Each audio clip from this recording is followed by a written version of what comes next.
Bon, tout le monde, Parashat Vayechi, on finit Sefer Bereshit, Baruch Hashem, et ce pilpou est parrainé par Jérémy Boujna, pour la fois Shlema de sa grand-mère, Kouka Bat Fortuné. Du donne fois Shlema, et une grande matzlacha pour toi, Jérémy, pour ta famille, Nachat, Briout, Parnassa, tout ce que tu demandes, les Hachem. Ce pilpou est aussi parrainé par Menachem Mendel Ben Avram Alexania, comme il a parrainé aussi tout Sefer Bereshit, on le remercie pour ça, Sefer Bereshit qui arrive à son terme. On lui souhaite toutes les brachot et des très belles surprises très prochainement. Laisse le téléphone ouvert. Voilà. Avec votre permission, je voudrais parrainer aussi ce pilpoul pour le srout de mon père qui fête ses 70 ans ces jours-ci. L'orech Yamim Veshanim. Et on lui bénit Odinuvun Beseiva Deshenim Vera'ananim Iyu. Au côté de ma mère, beaucoup de santé pour les deux et beaucoup de nachat de tous les enfants. Amen, amen. Et le sens du shiur va aller vers cet anniversaire aussi. Voilà, avant de commencer le shiur, je vous demande, je vous supplie même, abonnez-vous, on arrive presque à 1000. C'est très facile, ça prend une seconde, juste cliquer sur la cloche ou le gamma. Et on y arrive. Just do it, please.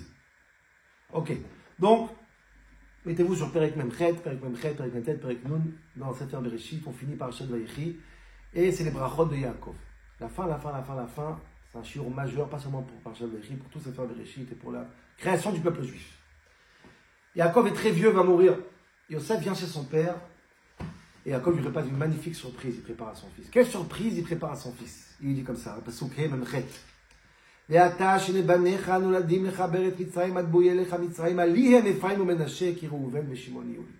Tes enfants, dit Yaakov à son fils Yosef, deviennent mes enfants. Ils sont considérés comme Reuven et Shimon. Et moi, je vais bénir tous les tribus.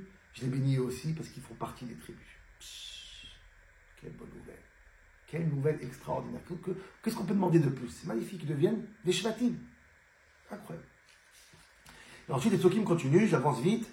Ok, le passage raconte, Vayomer Israël et Yosef, Reofanecha lo pilalti. Yaakov dit à Yosef, waouh, je suis très choqué de te voir. Je pensais même pas te voir, je pensais que c'était mort bichlal. Et Inera oti Elohim la metzarecha, je vois même tes enfants. Je suis agréablement surpris de tes enfants. Magnifique. Tu sais, Yosef otam ein birka, Yosef il s'enlève de ses genoux pour le donner à son père. Yaakov il prend les enfants, il va faire ce geste, vous vous rappelez. Et il va commencer les brachot, il va et Yosef va yomar, quel bracha il va faire, Elokim, Asher italchu avotay lefanai, Abraham veYisraël, Kamalach, Hagoel, Oti, Mikol Ra, Yivarech Tanyarib, etc. Enfin bref, ça c'est les brachot. On connaît, l'histoire elle est connue. Et moi je voudrais, Rabotai, avec vous, voir 3-4 questions très importantes qui vont nous amener sur ce shiur fondamental. Première question qui est presque ironique, presque ironique. Yaakov, il prépare une surprise à son fils, il dit, je veux bénir tes enfants et je veux qu'ils soient bénis comme mes enfants à moi. Et mes enfants, ils sont bénis parce que je vais bénir tous les 12 tribus. Le seul problème, mon cher Yaakov, c'est que tu as choisi les seuls enfants qui ne sont pas bénis, Reuven et Shimon. Et tu es en train de comparer des petits-enfants, leur bénir qui sont comme tes enfants à toi que tu n'as pas bénis. Puisque de tous les tribus, ces deux n'ont pas été bénis, ils ont reçu un savon. Tu es en train de dire à Menaché Ephraim, je vous bénis comme mes enfants m'ont béni. Donc c'est un cadeau empoisonné en fait. Comparé à d'autres qui ont eu des magnifiques brachot, Sachar Zvulun, Dan, Yehuda, etc. Mais ça t'a pas rasé.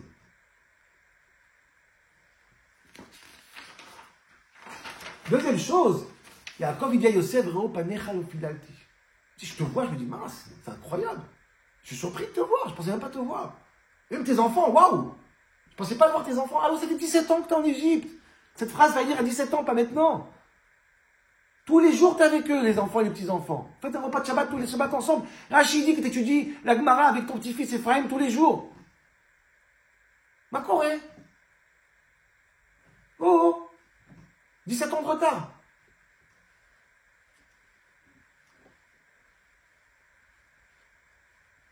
Et après, il va les bénir. Derech Hagav, c'est intéressant. Ils sont sur le genou de Yosef. Rappelez-vous bien du mot genou. Quel âge ils ont pour être sur le genou de leur père? Si Yaakov est arrivé en Égypte, ils avaient 3 ans, à peu près 2-3 ans, et 17 ans plus tard, ils ont 20 ans. 2 gabarits de 20 ans sur les genoux. Pas mal. Chapeau. Comment ça marche? Qu'est-ce qu'on ne nous dit pas? C'est quoi ce dessin animé là? Imaginez-vous. 2 gabarits de 20 ans sur des petits genoux. Bref. Prochaine question, la question de Rashbam, Ramban, Radak. Il fait comme ça, il va bénir les enfants, les petits-enfants, Menaché, Ephraim. Nous, comment ça marche? Dis le passage, il va avec Yosef. Au lieu de bénir les petits-enfants, il bénit son fils Yosef. Focus, concentration. Oh, oh. C'est Ménaché Ephraim qui tu dois bénir maintenant. Yosef, il y a une bracha qui attend dans quelques minutes. Ben Porat Yosef, c'est bientôt. Laisse-le, ne mélange pas. Alors Ashbam il dit non, c'est la même chose. Non, c'est pas la même chose. C'est Ménaché Ephraim maintenant qu'on bénit, pas Yosef. Ma Koresham. Et Derech Hagav, la bracha que tu donnes à Yosef, et surtout à Ephraim et Ménaché, permets-moi de te dire, c'est pas les brachot que les autres ils ont reçus. Les autres reçoivent les shvatim, du cash, des appartes. Zevulun Nechof Levi Mishkon, mais à chercher Shemena Lachmo, de l'huile, du vin, des guerres, de la force, du vrai. Et la bracha des petits-enfants. Je vous permets, en français, ça sort, les petits-enfants, je vous fais une bracha, je vous permets d'utiliser mon nom de famille. Allez, soyez fiers de votre grand-père. Dites que vous êtes mon grand-père. Ah, merci Pépé, mais je dois acheter, on n'achète pas des cigarettes avec ça, ils ont 20 ans, c'est bon. Donne-moi du... Rachles. Même le nom de mon grand-père à moi, prends-le. Cadeau. Merci. Un Corée. Un Corée, ça. Voilà, Rabotai. Je voudrais commencer ce shiur aussi en rajoutant une question qui n'a aucun rapport avec ce Pérec. C'est le dernier Pérec. C'est une question qui est incroyable, qui est pas chute incroyable. Eberster Elf, bon Dieu, aide-moi. À la fin de Sefer Bereshit, Yosef va mourir, les derniers psukim dans le maftir de Perek Nun. Yosef a 110 ans, il va mourir et il donne cette phrase intense qu'on a expliquée la semaine dernière. Sortez-moi d'ici, pas code if code. Vraiment des moments très intenses. Pasuk Rav Gimel, là-bas, le Pasuk nous raconte. Vayar Yosef le Ephraim bnei Shileshim gam bnei Machir ben Menashe yuldu al birkei Yosef. Yosef, juste avant de mourir, il a eu ce privilège incroyable que ses enfants, ses petits-enfants, ses arrière-petits-enfants ont grandi sur ses genoux. Encore les genoux. Et j'ai envie de dire, Yosef c'est très très meragesh, bravo. Et pourquoi c'est important de savoir? Pourquoi c'est important de savoir avant que tu meurs, qu'avant de mourir, tu as eu le srout, que ton arrière-petit-fils était sur ses genoux, vous avez joué aux dames ensemble et aux échecs. Marpati. Les Shvatim ont tous eu des grands-parents, des petits-enfants sûrement, il n'y a pas eu de Shoah, tout le monde a eu des petits-enfants, des petits-enfants, c'est ça, Marpati. Le fait que tu as construit des pyramides de Lego avec tes petits-enfants, c'est beau. Pour un documentaire, c'est magnifique. Pour un album familial, c'est un cliché énorme. C'est pas un si ma chasse ici. Ces petits-enfants ont grandi sur les genoux de son grand-père. Non. Et alors? C'est normal. Tout le monde a eu ça là-bas. Rouven n'a pas eu ça. Yehuda n'a pas eu ça. Tout le monde a eu ça. Bon, Yehuda n'a pas eu ça. Ils sont morts. Mais mec, c'est un détail qui est tellement... Mouzar, Béyoter. Bémet Mouzar. Bémet Mouzar. Et Rabotai, je vais voir avec vous maintenant, pour répondre à toutes ces questions, on va essayer de mettre de côté tout ça et parler d'un sujet très important. On se trouve maintenant à la mort du troisième des Avot. Abraham, Yitzhak et Yaakov, les patriarches. Ça y est. Maintenant, on parle des béné Israël. Maintenant, c'est les enfants, c'est plus le patriarche. Et on va créer une famille, quand les grands patriarches se mettent de côté, ils vont laisser la place au premier père normal, Yosef, de créer la première famille juive.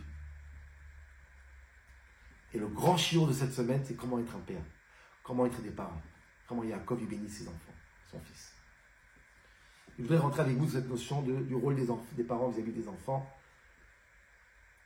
Et je vais vous dire quelque chose de très intéressant. Tout le monde connaît, j'espère, ou ses propres parents, ou les parents de ses amis, ou ses voisins. Qui sont les parents? Ils essayent d'investir pour ce qu'on appelle le futur de nos enfants. Ils investissent, ils mettent de l'argent, ils vont se tuer pour que les enfants aient dans le futur, évidemment. Cette générosité des parents vis-à-vis de leurs enfants. J'ai dit entre guillemets générosité. Est-ce qu'il y a quelqu'un qui donne tout à ses enfants? Est-ce que pour autant, quand il va sortir dans le monde extérieur, il va voir un pauvre, ou quelqu'un qui est nécessiteux, il va tout lui donner aussi? Est-ce que des parents qui ont tout donné pour leurs enfants, ce sont forcément des gens qui ont un cœur extraordinaire pour le monde entier? Non. Aucun rapport. Pourquoi? Parce que ce que les parents donnent à leurs enfants, ce n'est pas de la générosité. Ils n'investissent pas sur le futur de leurs enfants. Écoutez bien ce que je vais vous dire. Ils investissent sur leur propre futur. C'est une nécessité des parents beaucoup plus qu'une nécessité des enfants. Ils investissent pour exister. Ils investissent pour exister après qu'ils n'existeront plus. Ils investissent pour se sentir utiles. Pour se sentir vivants. Chazal le disent, il y a une métaphore incroyable dans le monde animal. Beaucoup plus que le veau, il veut téter de sa maman, à para Rotzaleani, que la maman elle veut donner. La maman elle a beaucoup plus envie de donner que l'enfant a besoin de recevoir. Il y a une nécessité incroyable des gens de quoi? De donner, pour exister, pour se sentir utile. c'est à toi que tu donnes, pas à tes enfants. Après, Shmulevitch dit quelque chose d'incroyable, écoutez bien, c'est nifla.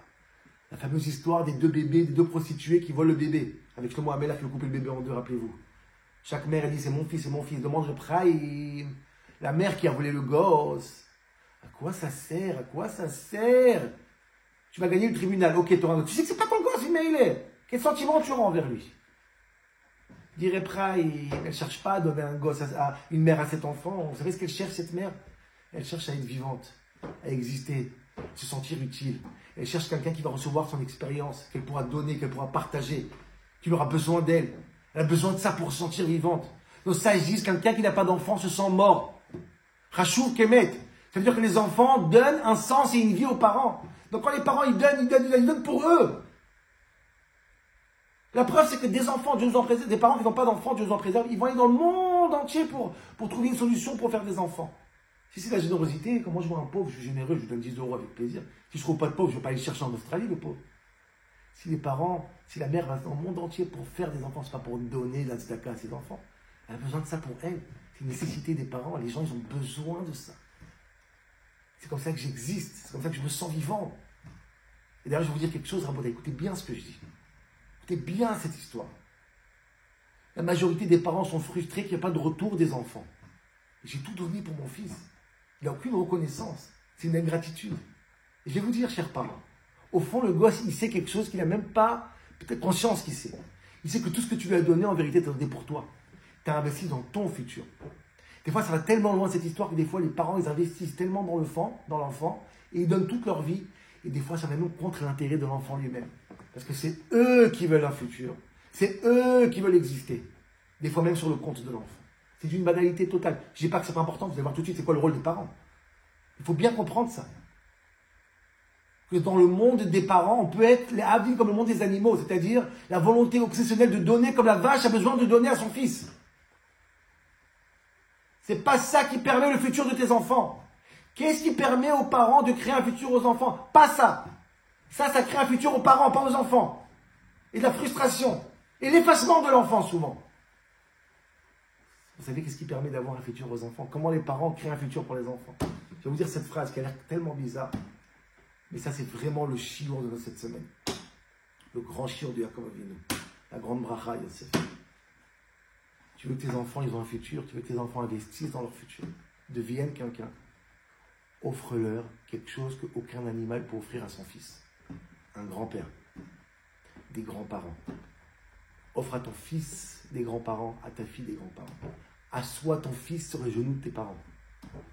Aucun animal n'a jamais offert un grand-père. Ça n'existe pas dans le monde animal, les grands-parents. Pourquoi? Parce que les grands-parents, les animaux ne cherchent pas un futur. Ils cherchent un présent rassuré. Tu mets 3 chefs de côté, 4 chefs de côté, pas mourir de faim. C'est pas ça un futur. La seule manière de créer un futur pour ton fils, c'est pas quand c'est toi qui le crée. Comme j'ai dit, tu l'étouffes le gosse. C'est que le gosse prenne conscience que c'est lui qui va créer ce futur. Et pour que le gosse prenne conscience que le futur dépend de lui, il faut qu'il se sente le fils de son grand-père et de son arrière-grand-père et qu'il ait la suite et qu'il ait une responsabilité énorme. La seule possibilité de faire en sorte que ton gosse fait un futur, c'est le responsabiliser. Et la seule manière de responsabiliser tes enfants, c'est si quoi? C'est s'ils sentent le poids du grand-père et arrière-grand-père. Si tu fais un contact, toi, tu crées le pont entre lui et tes parents. Entre lui et tes grands-parents. Entre lui et toutes les générations précédentes. Et là, il voit qu'il est le dernier axe d'une chaîne énorme. Le gosse, il n'a pas commencé il y a 10 ans. Il n'est pas né il y a 10 ans, l'enfant. C'est pas moi, en tant que père, qui a mis cet enfant au monde et comme ça a commencé sa carrière. Pas du tout. Cet enfant est né à 100 ans, il y a 200 ans, il y a 1000 ans, il y a 5000 ans. Comme Rabban il dit cette phrase incroyable, Akadosh Baruch Hu Avinu Arishon ve'aviv molido acharon. Le premier père, c'est Dieu qui passe par le dernier géniteur, ton père. Et tu veux que ton fils il bouge, tu veux que ton fils se bouge, tu veux vraiment qu'il ait un futur. Ça n'a rien de payer les meilleures écoles du monde. Je dis pas non, tu peux payer tous les meilleures écoles, le gosse il est rien. Il est frustré, il ne se sent pas à sa place. Il ne construit pas, il n'a aucune vision.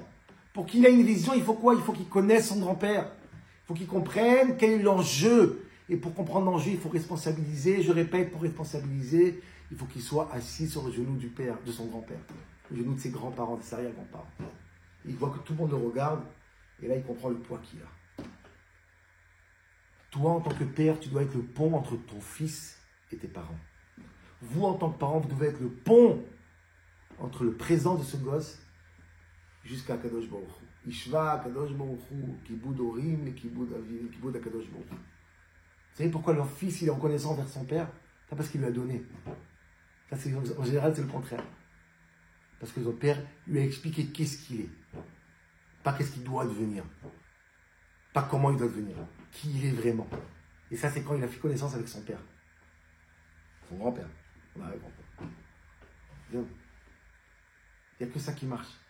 Les animaux ne sont jamais capables d'offrir un grand-père. Ils n'ont pas cette conscience. C'est nifla. En fait, je vais dire ça dans d'autres mots, vous allez comprendre, c'est incroyable. Vous savez, c'est quoi le rôle des parents? Le rôle des parents, c'est un rôle double. Chaque parent doit être double. Celui qui n'a pas ce double rôle, alors il y a un déséquilibre dans sa vie de parent. Les parents sont les parents de leurs enfants, écoutez bien, et ils sont aussi les enfants de leurs parents. Ça, c'est le double rôle. Je suis le père de mon fils, et il voit dans moi pas seulement son père, il voit dans moi aussi le fils de mon père. Et tout déséquilibre, tout choix que tu choisis entre les deux, tu as déséquilibré tes enfants. Si tu n'es qu'un père, tu étouffes tes enfants. Et si tu n'es que le fils de tes parents, alors tu ne prends pas de responsabilité pour accompagner tes enfants. En fait, il faut être ce double rôle. Être le père et le fils. Être un pont. Être un guéché.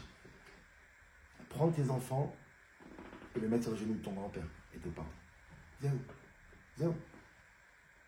Et Sarah Botaï, le seul dans tout le Tanakh qui a ce double rôle de manière incroyable, c'est qui? C'est Yosef Hatzadik. Yosef Hatzadik, c'est un fils ou un père? Est-ce que c'est une tribu des 12 tribus, en tant que fils de Yaakov, ou c'est le père des tribus? Les deux, Rabotaï.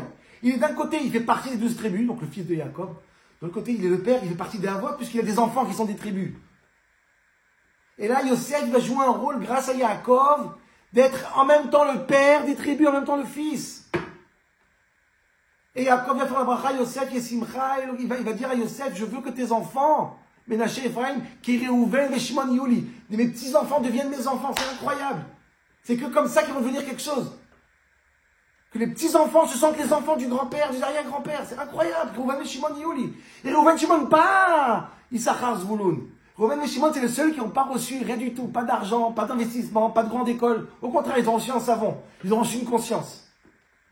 Et c'est ce qu'il dit à Yaakov. Tes petits-enfants sont mes enfants, moi, pas parce qu'on leur donne quelque chose. Pas un héritage, pas une bracha, pas de l'argent, rien du tout. La connaissance du grand-père, de la responsabilité qui est la leur. Zéro. Ça, c'est le futur des enfants. C'est ce qui va permettre le futur des enfants.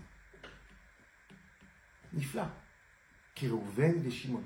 Tes petits-enfants deviennent des enfants. Est-ce que tes enfants à toi se sentent les enfants de tes parents, de tes grands-parents, de tes arrière-grands-parents?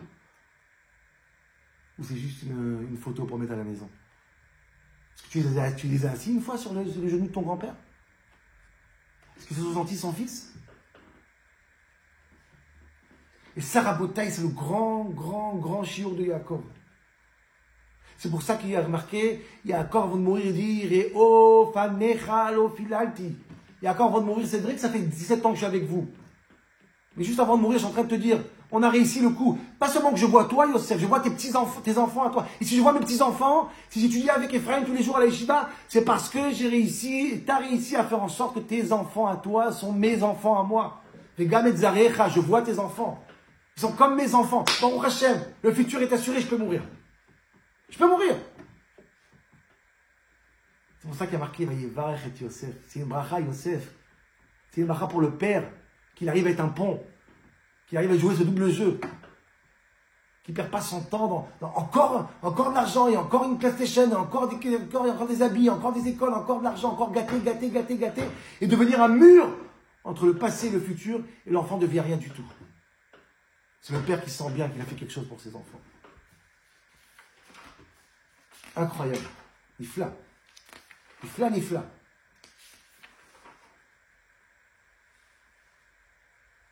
Ce qui est incroyable en bataille, c'est quelle va être la bracha de Yosef lui-même, la vraie bracha de Yosef, Ben Porat Yosef, qu'est-ce que tu mets dans le passouk là-bas?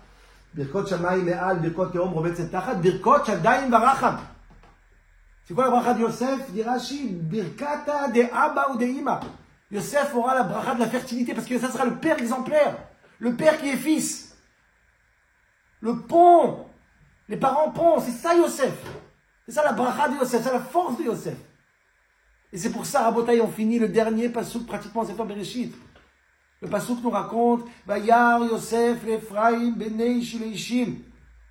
Gam bene machir ben menaché yudu al birkei Yosef. Yosef, il a le mérite avant de mourir que même ses petits-enfants, ils sont assis sur ses genoux. Même genou que son père, même genou que son grand-père. C'est ça la tzlacha.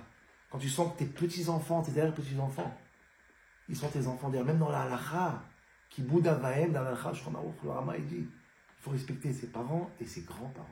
Bene banim, Mariam kebanim. Yosef, il a réussi ça. Gam bene machir ben menaché yudu al birkei Yosef. Magnifique. Ça marche. Ça marche. Il y a une conscience, il y a une responsabilité. Ça brûle, il y a un feu. C'est nifla. Et je pense, Rabotaï, que chacun qui bénit ses enfants vendredi soir, Yesimcha Elohim, qui est Ephraim et qui est Menaché. Pourquoi on bénit les enfants qui sont Ephraim et Menaché? Pas pour les brachot d'Ephraim et Menaché. La plus grande des brachot. C'est quoi le Abalach Agoloti? Il a Yikare Baim Shemi, Veshem Avotaï. Il a posé la question, c'est quoi cette bracha bizarre? Oui, la plus belle des brachas, c'est quoi? C'est que le petit-fils, le fils, porte le nom du grand-père, il est fier.